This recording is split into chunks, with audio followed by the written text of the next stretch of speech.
Moving on for the moment and getting you some news from Mumbai. Following a heavy downpour, a 5-story building came crumbling down in Mumbai, leaving at least 5 people dead. The rains have also hampered the rescue operations, which in fact continued through the night and are still underway, as several people are still feared trapped. And in fact, those are the latest visuals on your television screens of the building collapse. And in fact, there are still operations underway to make sure that there are no people still trapped inside. But yes, the death toll in fact has gone up, and Mayank is on the phone line getting us more details.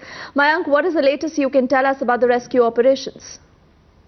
The rescue operation is on trot the whole night. NDRF team is jointly working in with Mumbai Fire Brigade. Now, what we are getting from the police sources is 4 people have reported died in the building collapse case, and there are about 6 people who have been injured in the case and shifted to different hospitals.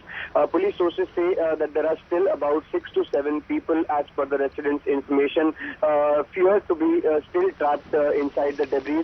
The debris clearance work was on the whole night, but because of the persistent rain, there are some difficulties which are posing in front of the fire brigade and the NDRF team. NDRF team, along with 5 fire brigade engines and 4 JCB, are operating on trot, and they are trying to clear the debris as soon as possible and rescue those people who have been trapped inside. NDRF commandant, when we spoke to him, he said that they are still hopeful that they can clear the debris as soon as possible, and there are people who could be still alive inside the debris.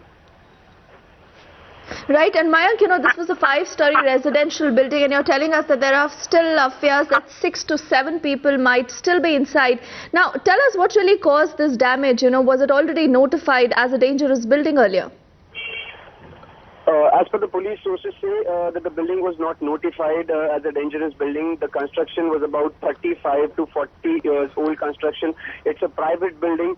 Police sources say that there was some construction renovation work was going on at the ground floor, and when the building collapsed, the 3rd floor and the 2nd floor first collapsed, and then the entire building just crumbled like a pack of cards. That is what police sources are telling us as of now. They are saying that they are investigating this case with different angles, but as of now they suspect that a renovation work which was on in that building could have caused this accident.